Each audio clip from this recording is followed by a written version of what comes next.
Hello, Falcons family. Here comes the latest Falcons news for you. So hit that like button now. You don't want to miss any of it, especially as we gear up for Thursday night football against the Tampa Bay Buccaneers. Now, let's get to it. We have some encouraging news coming out of Falcons camp. While our star running back, Robinson, is still officially listed as questionable for the game, he is confidently declaring that he is ready to go. That's right, folks, he is looking to return to the field after a tough Week 4 outing, where his snaps and touches were worryingly low. Last week was a roller coaster for Robinson. He came into the game dealing with a shoulder injury and ended up on injured reserve after the game with a hamstring issue. He rushed for just 28 yards on 7 carries, which was a huge disappointment for him and the fans. But as they say, the past is the past. Robinson was a limited participant in practice on Monday and Tuesday, which is understandable given the quick turnaround on Thursday night. Now, here's where it gets interesting.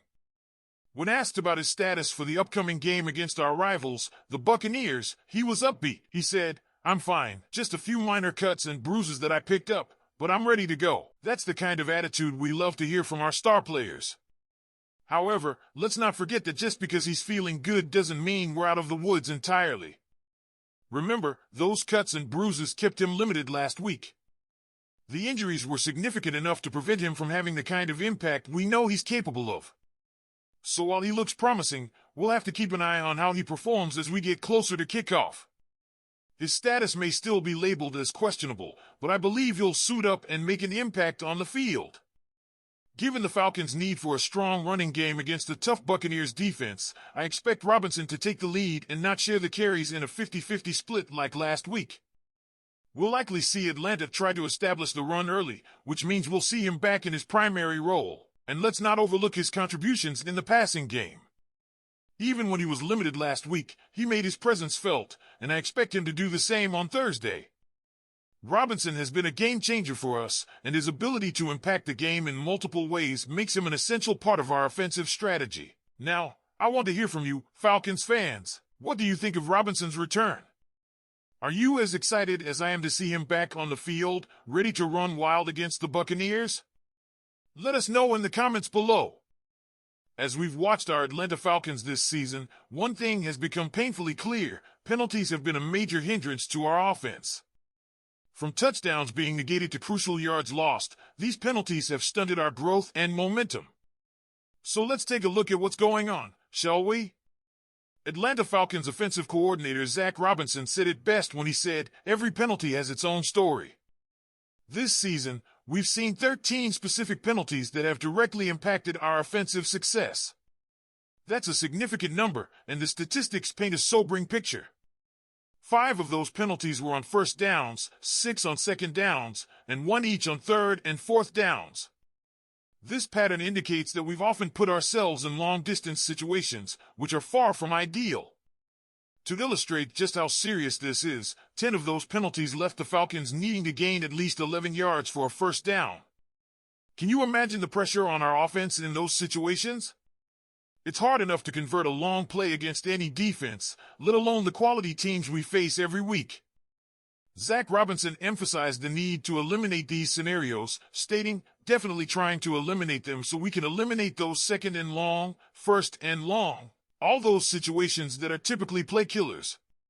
The numbers are staggering. Those 13 penalties set us back a total of 110 yards while negating 68 yards of our progress.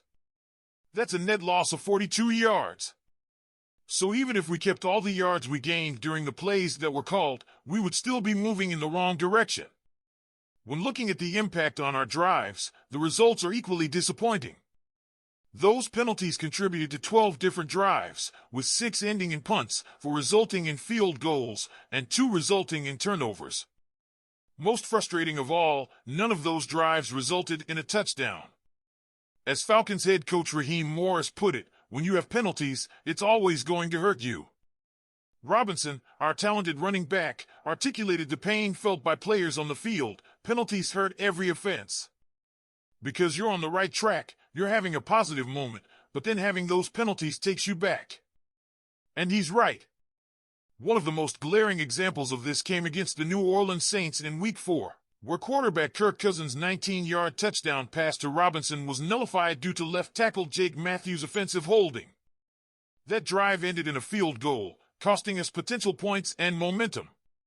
The types of penalties we committed were varied: 3 offensive holdings, 3 false starts, 3 illegal uses of hands, 1 offensive pass interference, 1 unnecessary roughness, 1 face mask, and 1 illegal kick. That's a lot of self-inflicted damage. It's worth noting that while we've committed more than half of the Falcons' 23 total penalties, we're still tied for 11th in the NFL. So while it could be worse, it could also be a lot better. As we look to the future, we need to focus on cleaning up our game. Echoed this sentiment, saying, "We're doing the best we can to limit those penalties. Obviously, you can't control them all. You're trying to make a good play, and then this happens. But if you minimize that, then we're doing something really good on offense." Now, I want to hear from you, Falcons fans. What do you think about how the penalties have impacted our offensive performance? Do you think we can clean up our act in time for the upcoming games? Switching gears a bit, the Atlanta Falcons are set to induct none other than Matt Ryan into the prestigious Ring of Honor during Thursday night's matchup against the Tampa Bay Buccaneers. This marks a significant moment in Falcons history as Ryan, who spent 14 years as the team's starting quarterback, becomes the 14th player to receive this honor in franchise history. Matt Ryan's legacy is cemented as the Falcons' all-time leading passer, posting incredible stats with 62,792 passing yards and 381 touchdowns, numbers that rank him among the top 10 in NFL history.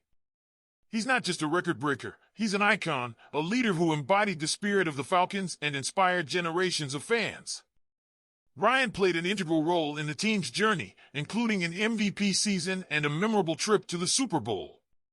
Falcons defensive tackle Grady Jarrett, who watched Ryan from the stands in his youth, reflected on the honor, saying, "Nobody deserves it more than him. He's definitely one of the best quarterbacks in this organization." Jarrett emphasized how Ryan's consistent preparation and dedication set the standard for the team.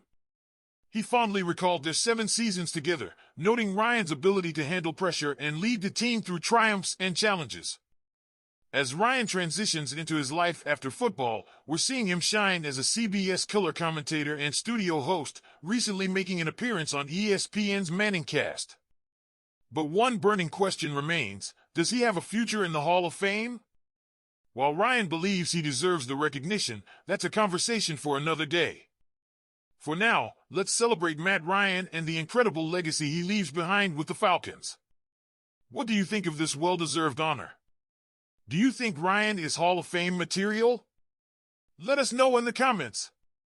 And before you go, don't forget to hit that like and subscribe button to stay up to date with all things Atlanta Falcons. Thanks for tuning in. Go Falcons!